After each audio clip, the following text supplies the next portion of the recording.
ഈശോ മിശിഹായ്ക്ക് സ്തുതിയായിരിക്കട്ടെ.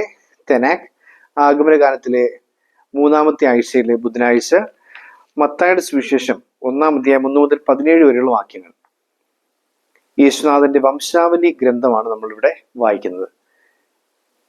ഒരു നീണ്ട ഒരു പേരുകളുടെ ലിസ്റ്റാണ് നമ്മളിവിടെ വായിക്കുന്നത്. നമ്മൾ അബ്രഹാം മുതൽ ജോസഫ്, യാക്കോബ് മറിയത്തിന്റെ ഭർത്താവായ ജോസഫിന്റെ പിതാവായിരുന്നു, അവളിൽ നിന്നും ക്രിസ്തു എന്ന് വിളിക്കപ്പെടുന്നത് യേശു ജനിച്ചു എന്ന് പറഞ്ഞ് അവസാനിക്കുന്ന അബ്രഹാം മുതൽ ജോസഫ് വരെ 42 തലമുറകൾ എന്ന രീതിയിൽ 14, 14, 14. അബ്രഹാം മുതൽ ദാവീദ് വരെ 14, ദാവീദ് മുതൽ ബാബിലോൺ പ്രവാസം വരെ 14, ബാബിലോൺ പ്രവാസം മുതൽ യേശു വരെ 14 എന്ന് പറഞ്ഞുകൊണ്ട് 14കളുടെ 3 തവണ ആവർത്തിച്ചുകൊണ്ടാണ് ഈ വംശാവലി ഗ്രന്ഥം അവതരിപ്പിക്കുന്നത്. ഇതിൽ നമ്മൾ മനസ്സിലാക്കേണ്ട ഒരു പ്രധാനപ്പെട്ട വസ്തുത, 7 എന്ന സംഖ്യ പൂർണ്ണതയുടെ സംഖ്യയായിട്ട് പലയിടങ്ങളിൽ ബൈബിളിൽ ഉപയോഗിക്കുന്നുണ്ട് ജൂത പാരമ്പര്യത്തിന്റെ പശ്ചാത്തലത്തിൽ. 2 7 ചേരുന്നതാണ് 14 എന്ന് പറയുന്നത്, പൂർണ്ണതയുടെ പൂർണ്ണത.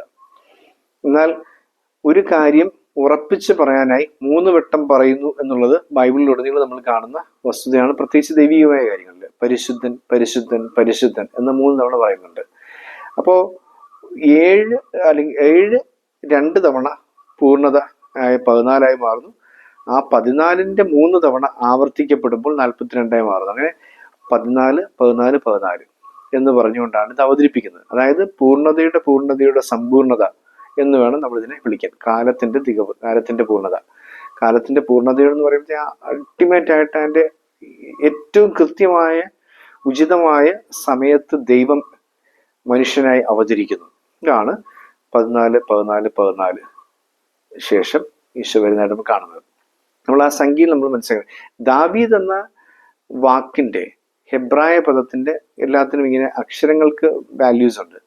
അതില് DWD ദാവീദ് എന്ന് പറയപ്പെടുന്ന വാക്കിന്റെ അക്ഷരങ്ങളുടെ മൂല്യം നോക്കുകയാണെങ്കിൽ 4 + 6 + 4 എന്നാണ് നമ്മൾ കാണുന്നത്. ദാവീദ് 14. ഇപ്പൊ ദാവീദിന്റെ പുത്രനായ യേശു ജനിക്കുന്നു, രാജാവായ ദാവീദിന്റെ പുത്രനായ യേശു ജനിക്കുന്നു എന്നൊരു ഓർമ്മപ്പെടുത്തൽ കൂടി ഈ 14 നമുക്ക് മനസ്സിലാക്കാൻ സാധിക്കും. അതിങ്ങനെ 14 എന്ന രീതിയിലാണ് അവതരിപ്പിക്കുന്നത്. നമ്മൾ മനസ്സിലാക്കേണ്ട വസ്തുത, പെസഹ കുഞ്ഞാട് ബലിയർപ്പിക്കുവാനായി നിശ്ചയിക്കപ്പെട്ടിരിക്കുന്ന തീയതി ആ യഹൂദ കലണ്ടറിന് പ്രകാരം നീസാൻ മാസം 14-ാം തീയതിയാണ്. നീസാൻ മാസം നമ്മൾ ഈ ഈസ്റ്ററുമായിട്ട് ബന്ധപ്പെട്ട നീസാൻ മാസം 14 വളരെ പ്രധാനപ്പെട്ടതാണ്. നീസാൻ മാസം 14-ാം തീയതിയാണ്.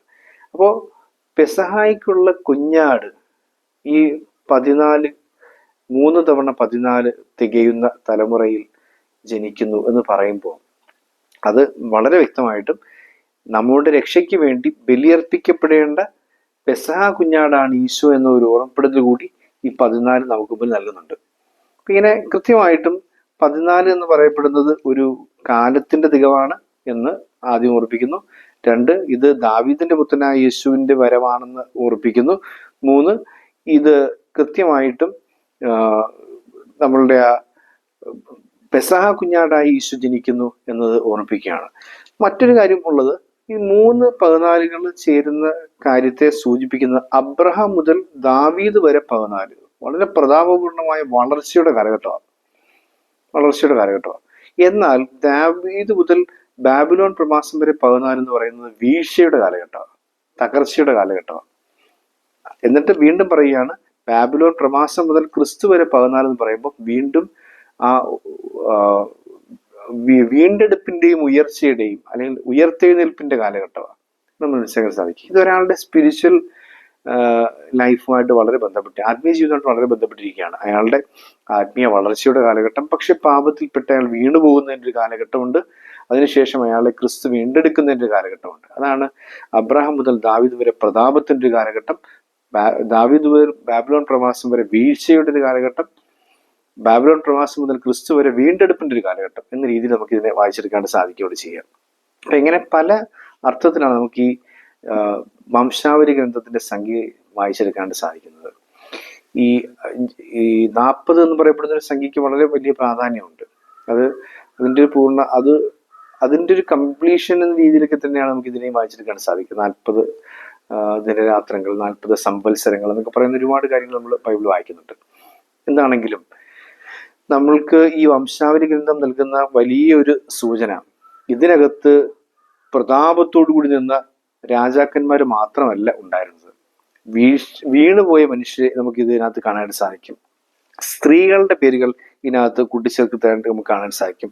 വളരെ പ്രത്യേകമാം വിധം നമുക്ക് ഇതിനകത്ത് വായിച്ചെടുക്കാവുന്ന സ്ത്രീകൾ എന്ന് പറയപ്പെടുമ്പോഴത്തേക്ക് അതില് പല വിജാതീയ സ്ത്രീകളുമുണ്ട്, വീണുപോയ സ്ത്രീകളുമുണ്ട്, അല്ലെങ്കിൽ പാപത്തിൽ വീണുപോയ സ്ത്രീകളുമുണ്ട്, അല്ലെങ്കിൽ ഉദപ്പായി മാറിയ സ്ത്രീകളുമുണ്ട്. താമാർ, റഹാബ്, റൂത്ത്, ബത്ശെബ തുടങ്ങിയ സ്ത്രീകളുടെ പേരുകൾ ഈ വംശാവലി ഗ്രന്ഥത്തിനകത്ത് ഉൾച്ചേർത്തിരിക്കുന്നത് കൊണ്ട് വീഴ്ചയുടെ, തകർച്ചയുടെ, പാപത്തിന്റെ, മാറ്റി നിർത്തലിന്റെ, അടിമത്വത്തിന്റെ ഒക്കെ കാലഘട്ടത്തിൽ നിന്നും ദൈവം നിന്നെ പുറത്തു കൊണ്ടുവരും എന്നൊരു ഓർമ്മപ്പെടുത്തൽ കൂടിയാണ് ഈ വംശാവലി ഗ്രന്ഥം. നമുക്ക് ഈ വംശാവലി ഗ്രന്ഥം വായിക്കുമ്പോൾ നമ്മൾ ഇതിന്റെ സ്പിരിച്വൽ സൈഡിൽ ഇങ്ങനെയൊക്കെയുള്ള കാര്യങ്ങൾ നമുക്ക് പറഞ്ഞു തരികയാണ്. പക്ഷെ അൾട്ടിമേറ്റ് ആയിട്ട് നമ്മൾ ഓർക്കേണ്ട കാര്യം ഇതാണ്: കാലത്തിന്റെ തികവിൽ മനുഷ്യകുലത്തെ രക്ഷിക്കുവാനായി രക്ഷകൻ, യുഗങ്ങളുടെ പ്രതീക്ഷയായ രക്ഷകൻ അവതരിച്ചു എന്നത് തന്നെയാണ് ഇതിലെ പ്രധാനപ്പെട്ട സന്ദേശം എന്ന് പറയപ്പെടുന്നത്. അപ്പോൾ ഓർക്കേണ്ട ഒരു കാര്യം, ക്രിസ്മസ് എന്ന് പറയുന്നത് കാലത്തിന്റെ തികവിൽ സംഭവിച്ച ഒരു സമ്പൂർണതയുടെ പൂർണ്ണതയുടെ സമ്പൂർണത എന്ന് പറയാവുന്ന കാലത്തിന്റെ പൂർണ്ണതയിൽ നടന്ന ഒരു സംഭവമാണെങ്കിൽ ഇത് ഒരു സൂചന നമുക്ക് നൽകുന്നുണ്ട്. നമ്മൾ എത്ര തകർച്ചയിലാണെങ്കിലും, എത്ര വേദനയിലാണെങ്കിലും, എത്ര പ്രശ്നസങ്കീർണമായ കാലഘട്ടത്തിലൂടെ കടന്നുപോയാലും നമ്മളുടെ ജീവിതത്തിലേക്കും ദൈവം കൃത്യമായ സമയത്തൊരു ഇടപെടൽ നടത്തും എന്നൊരു ഓർമ്മപ്പെടുത്തൽ കൂടിയാണിത്.